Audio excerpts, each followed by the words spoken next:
네, 오늘 열린다 성경 동물 이야기, 오늘도 성경에 나오는 우리 곤충들 이야기 함께 두 번째 시간 같이 하도록 하겠습니다. 오늘 여러 가지 곤충들을 볼 건데요. 대부분이 해충이고 좋지 못한 그런 이미지의 곤충들이 많습니다. 자, 먼저 이부터 살펴보도록 하겠습니다. 하필 입니까, 그죠? 요즘은 이가 어때요? 좀 이가 어디 본 적 있으세요? 좀 멸종된 것 같지 않습니까? 요즘 이가 사라진 것 같아요. 하지만 예전에 환경이 안 좋아지면 제일 먼저 등장하는 것이 이가 들끓어서 이 사람 몸에 이렇게 기생하면서 굉장히 힘들게 했습니다. 눈에 거의 잘 안 보일 정도로 작은 해충, 이 사람 몸에 기생하는 벌레가 이입니다. 애굽에 내려진 세 번째 재앙이 바로 이 재앙이었어요. 이 재앙. 여호와께서 모세에게 이르시되 아론에게 명령하기를 내 지팡이를 들어 땅에 티끌을 치라 하라. 그것이 애굽 온 땅에서 이가 되리라. 출애굽기 8장 16절의 말씀입니다. 첫 번째 재앙이 뭐예요? 강물이 피가 되는 거예요. 두 번째가 개구리 떼가 몰려오는 재앙인데, 첫 번째와 두 번째 재앙까지는 이 애굽의 능력 있는 마술사들도 얼추 비슷하게 흉내를 냈습니다. 뭐 어떻게 몰래 속임수를 써서 피를 만들어낸다든지, 아니면 이렇게 어디 몰래 개구리를 숨겨와서 내놓는다든지 그렇게 했을 겁니다. 하지만 이 세 번째 재앙인 이 재앙부터는 이 흉내 내볼 엄두도 못 내게 됩니다. 결국 그들 입으로 항복을 선포했고, 이 재앙이 하나님의 권능에서 나온 것이다 라고 자기네 입으로 그렇게 시인하게 됐습니다. 아주 작은 이가 그렇게 만들어내기 참 힘들었나 봅니다. 우리 하나님은 이렇게 작은 피조물로도 구원 역사를 이루어 가시는 분이라는 사실, 여러분 이것이 중요한 거예요. 자, 이보다 더 작은 벌레도 세상에 얼마나 많은지 모릅니다. 그리고 그런 벌레들도 뭐 다 나름 또 쓰임새가 있어요. 지구의 환경을 청소하는, 깨끗이 청소하는 청소부 역할, 그런 역할을 하는 벌레들도 많이 있고, 더러운 것들을 없애고 그럽니다. 근데 또 오히려 더러운 곳에 더 꼬이는 그런 벌레들이 많아요. 자, 다음으로 살펴볼 동물은 나방입니다. 나방을 보시겠습니다. 성경에 나오는 나방류는 사람을 괴롭히고 상하게 하고 여러 물건들을 좀이 쓸어서 못 쓰게 하는 여러 벌레들을 뜻합니다. 이 나방을 히브리어로 아쉬 혹은 아쉐시라고 하는데, 이 말부터가 소멸하다, 쇠하다, 이런 뜻을 가지고 있어요. 그래서 이런 구절들에 보시면 이런 말들이 나오죠. 내 눈이 근심으로 말미암아 쇠하며 내 모든 대적으로 말미암아 어두워졌나이다. 내 일생을 슬픔으로 보내며 나의 연수를 탄식으로 보내며 내 기력이 나의 죄악 때문에 약하여지며 나의 뼈가 쇠하도소이다. 자, 여기서 쇠하며 그리고 쇠하도소이다에 해당하는 히브리어 단어가 바로 아쉐시로서 이게 나방을 뜻하는 말입니다. 환한 낮에 날아다니는 나비는 그래도 아름다움을 표현하지만 주로 밤에 다니는 나방은 여러분들도 싫잖아요, 그죠? 그 날개 만지면 막 뭐 묻고, 그죠? 부패와 파괴를 의미하는 부정적인 그런 비유에 많이 등장합니다.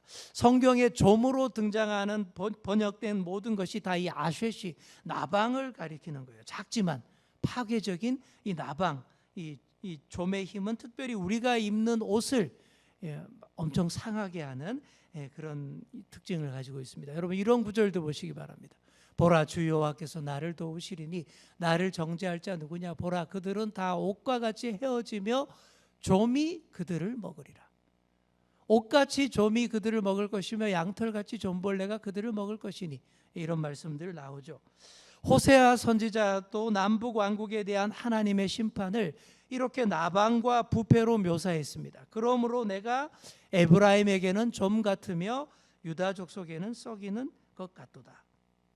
자, 욥도 악인이 필연적으로 당할 운명을 말하면서 이 나방을 말하고 있습니다. 옷을 부패하게 만드는 이 나방, 이 좀이 집의 기초를 갉아먹고 결국 무너지게 만든다라는 그런 의미의 말씀이 여기 적혀 있죠.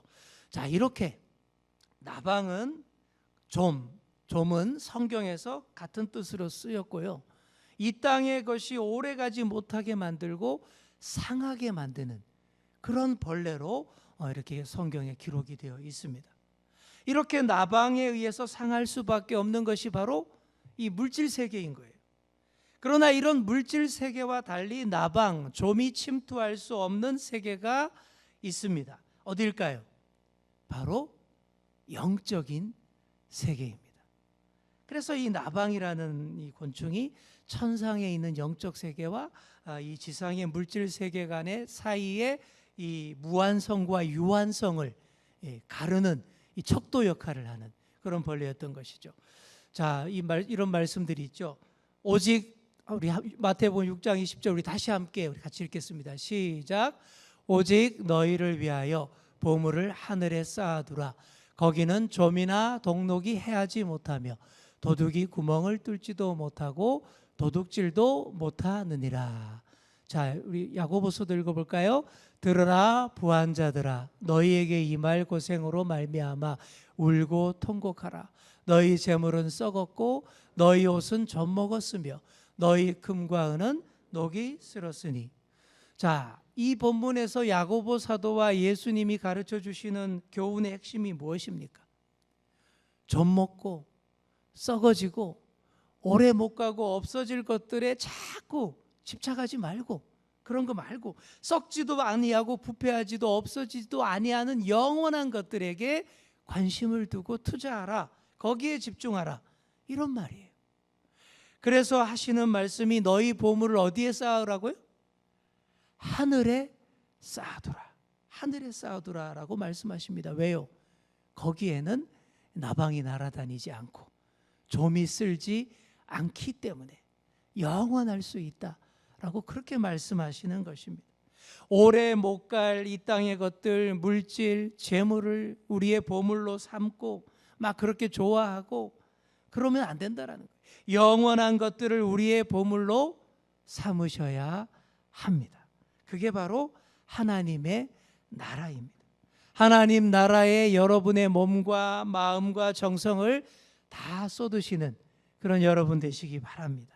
그러면 그게 바로 하늘나라에 차곡차곡 보물을 쌓는 것이고 절대 상하여 없어지지도 않고 온전히 다 내 것이 되는 그런 길이 되는 것이죠. 그렇게 하늘의 보물을 쌓기 위해서 오늘 여기 이 자리에 여러분들이 나오신 줄 믿습니다. 폭우도 뚫고서. 왜 이 시간에 여기 나왔겠습니까? 하늘의 보물을 쌓기 위해서 이 자리에 나온 것이죠. 예배하고 말씀 듣고 찬양과 기도 열심히, 그것으로 주님 곁에 더 가까이 나아가는 그런 시간인 것입니다. 이게 다 하늘의 보물을 쟁여놓는 그런 과정인 줄 믿습니다. 아멘. 네, 그렇게 감사합니다. 자, 그러지 못하고 계속 이 땅에 썩어질 것들에게 집착하고 그것들만 좋아하라고 쫓아다니면 어떻게 될까요? 아주 추하게 되고 더럽게 되고 냄새가 나고 부패하게 됩니다. 그러면 뭐가 꼬이죠?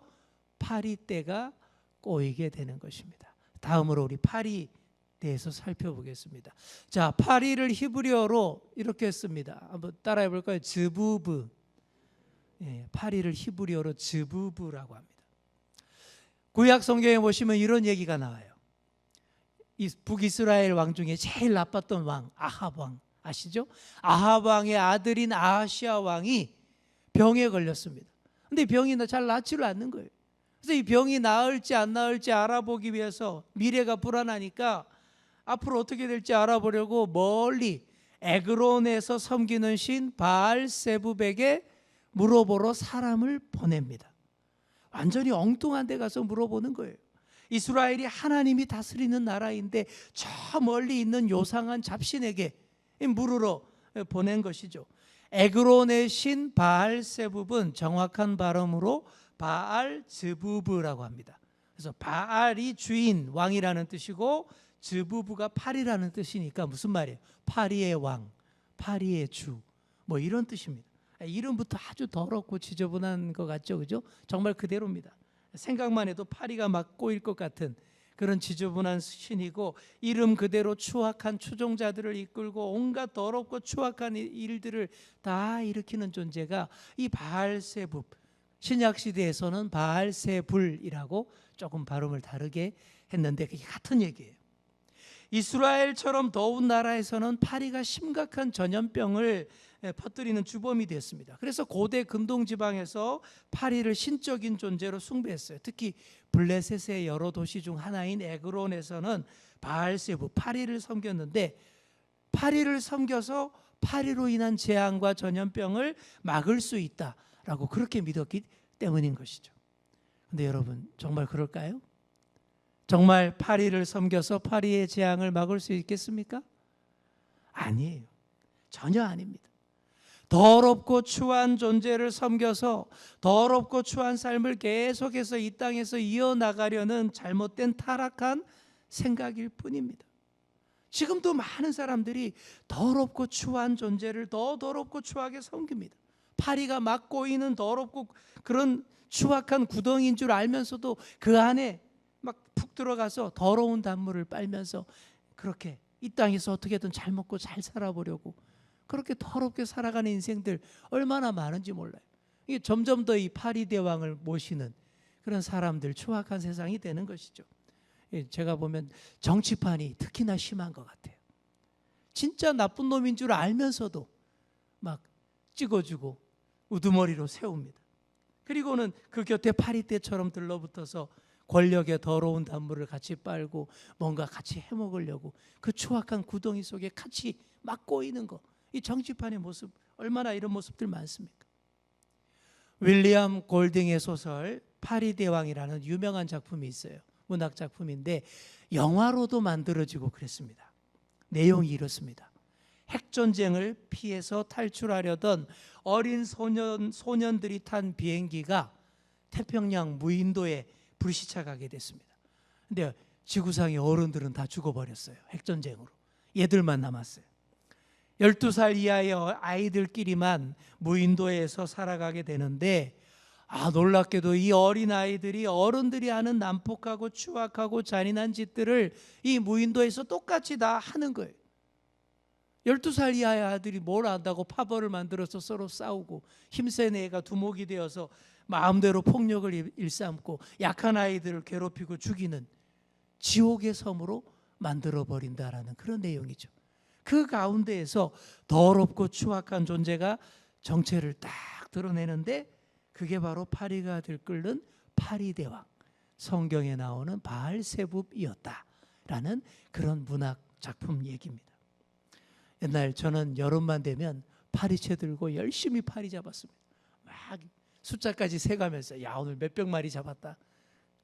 열심히 잡았어요. 여러분도 오늘 공부했으니까 파리를 볼 때마다 이 파리대왕 바알세붑을 묵상하시고 더러운 세상의 잡신을 몰아내는 영적 전쟁의 감을 잃지 않는 그런 여러분 다 되시기를 바랍니다. 자, 전도서 기자는 우리 마음에 있는 죄의 성량을 죽은 파리에 비유하고 있습니다. 우리 함께 읽을까요? 시작. 죽은 파리들이 향기름을 악취가 나게 만드는 것 같이 적은 우매가 지혜와 존귀를 난처하게 만드느니라. 아멘. 죽은 파리도 거룩하고 아름다운 것을 더럽게 만든다는 거예요. 그러니 지혜롭고 존귀함을 우리가 잘 유지하고 지킬 수 있도록 경계해야 합니다. 그래야 우리의 거룩함과 성결함을 지킬 수가 있습니다. 랍비 문헌인 미시나에 보면 이런 얘기가 나와요. 예루살렘 성전 아시죠?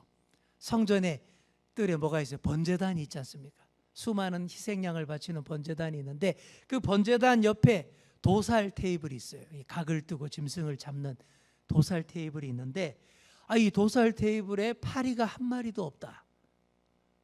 원래 그렇게 많은 시체들이 쌓이고 막 송장이 생기고 이러면 파리들이 들끓어야 되는데 파리가 한 마리도 없다라는 거예요. 왜 그럴까요? 유대 랍비들은 그렇게 된 이유가 성소의 향기로운 분향 냄새가 파리떼를 쫓아내버렸기 때문이다. 이렇게 해석을 합니다. 무슨 말입니까? 여러분이 이처럼 우리의 거룩한 예배와 삶의 거룩함으로 진한 향기를 내어서 파리와 같은 더러운 것들 다 내쫓을 수 있는, 근처에 얼씬도 못하게 하는 그런 거룩한 존재들이 되셔야 한다라는 그런 얘기입니다. 불의와 썩음과 부패의 악취들 다 덮어버리고 없애버리는 진한 예수 향기로 우리의 온몸과 마음이 다 적셔져야 그렇게 될 수가 있습니다. 바리대왕 바알세불이 우리를 지배하지 않도록 정결하고 성결하고 깨끗한 그런 여러분 다 되시기를 바랍니다. 그게 바로 거룩의 속성인 거예요. 딱 명백히 구분돼요. 성경에 보시면 악하고 불의한 것들은 다 더럽고 추하게 나오고 거룩하고 성결한 것들은 깨끗하고 향기로운 냄새로 드러나는 것입니다. 거룩한 사람에게서 능력이 나오고 거룩한 사람의 기도가 반드시 응답이 됩니다. 자, 우리 옆에 계신 분께 이렇게 말해주겠습니다. 거룩한 향내로 더러운 것들을 다 쫓아냅시다. 아멘. 우리 반주자님 주변에는 다 이렇게 아름답고 좋은 것들만 이렇게 다 꼬이게 될 줄 믿습니다. 이렇게 꾸준하게 주님께 찬양 드리고 반주하는 이 손길 위에는 파리떼가 꼬일 수가 없는 거예요. 거룩한 향기로. 우리 장로님 마찬가지고 우리 드러머로 수고해 주시는 광호 형제도 마찬가지. 막 드럼 열심히 두들길 때에 파리떼가 다 쫓겨나갈 거예요. 이 드럼질에, 그죠? 주님을 찬양하는 그 향내가 악취를 쫓아냅니다. 자, 마지막으로 개미입니다. 그래도 개미는 좋은 이미지로 성경에 나와 있습니다. 우리의 희망 개미, 그죠? 저도 개미를 별로 싫어하지는 않습니다. 하는 거 보면 굉장히 똑똑하고 지혜롭고 멋있어 보여요. 개미는 히브리어로 네말라라고 하는데 뭐 곡식이라는 뜻도 있고 고생한다, 자른다라는 의미가 있어요. 이 말 그대로 개미가 곡식을 얻기 위해서 얼마나 고생하며 일하고 또 자신의 집게발로 곡식의 싹을 자르고 얼마나 열심히 일합니까? 바로 그런 모습을 표현해서 개미를 네말라 그런 뜻으로 말하고 있는 거예요. 그리고 개미의 살아가는 모습이 우리 인간의 모습과 너무 유사합니다. 우리 사람이 혼자 못 살죠, 그죠? 사회를 이루며 공동체를 이루고 살아가듯이 서로에 대한 신뢰와 충성심으로 연합할 때에 우리 사람 사회가 더 좋아지듯이 개미도 마찬가지. 연합하여서 함께 운명 공동체를 이루는 곤충이 개미입니다. 뭐 사납고 덩치가 큰 동물은 자신의 힘만 믿고 혼자 돌아다니며 살지만 개미는 무리지어서 공동체 생활을 함으로써 번성합니다. 그래서 곤충 중에 집단 결속과 조직이 제일 잘 되어 있고 공동체 운영이 제일 잘 되는 곤충이 개미입니다. 그러니까 우리 교회도 개미의 그 공동체를 좀 배우면 아주 성장하고 부흥할 수가 있는 거예요. 이 같은 개미의 속성이 인간 사회의 부분과 아주 많이 닮았습니다. 사람을 히브리어로 뭐라 그러냐 하면 암이라고 합니다. 따라해 볼까요? 암. 사람을 히브리어로 암이라고 하는데 이 암은 함께라는 뜻의 임에서 나온 말이에요. 여러분 임마누엘 아시죠? 하나님 우리와 함께 하신다 할 때 임이 함께라는 뜻인데 바로 여기에서 나온 말이 그러니까 사람이라는 존재 자체가 혼자 살 수 없고 함께 더불어 살아가는 존재다라는 뜻이 히브리어에도 있는 거예요. 우리 한자에도 사람 인자는 어떻게 씁니까? 이렇게 두 사람이 서로 기대고 있는 것처럼 묘사되는데 히브리어에도 딱 그런 개념으로 되어 있습니다. 자, 그래서 함께 더불어 살아가는 존재가 개미인데 개미들의 집 짓기도 아주 지혜롭습니다. 개미가 보통 3층으로 대충 이렇게 보통 3층으로 집을 짓는데 곡식 저장 창고가 몇 층에 있을까요?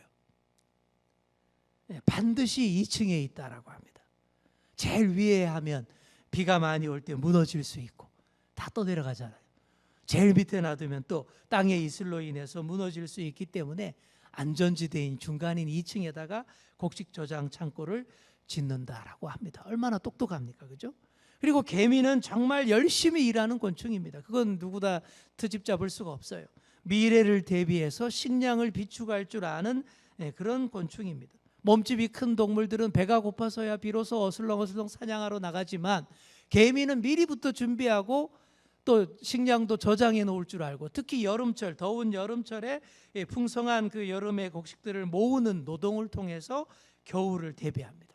그래서 잠언 기자는 감독자가 없어도 스스로 절제하며 각자 알아서 맡은 일을 해내는 개미들을 이렇게 칭찬을 합니다. 우리 함께 잠언 6장 6절에서 8절 함께 읽겠습니다. 게으른 자여 개미에게 가서 그가 하는 것을 보고 지혜를 얻으라. 개미는 두령도 없고 감독자도 없고 통치자도 없으되 먹을 것을 여름 동안에 예비하며 추수때의 양식을 모으느니라. 아멘. 자, 여기 시작부터가 좀 찔리시죠? 게으른 자여. 꼭 나한테 하는 얘기 같지 않습니까? 각자 여러분에게 마치 여러분을 부르는 것 같지 않습니까? 그렇게 부르고는 개미에게 가서 좀 배우라 그렇게 말합니다. 알아서 척척척 스스로 일하고 자기의 역할을 다 감당해내고 미래를 대비할 줄 아는 그런 사람이 되어야 한다라는 그런 말씀이죠. 우리가 대비하고 준비해야 할 미래가 뭡니까? 가까운 미래도 우리가 대비해야 되겠지만 먼 미래도 대비해야 되고, 그리고 무엇보다 우리는 영원한 미래를 대비할 줄 알아야 합니다.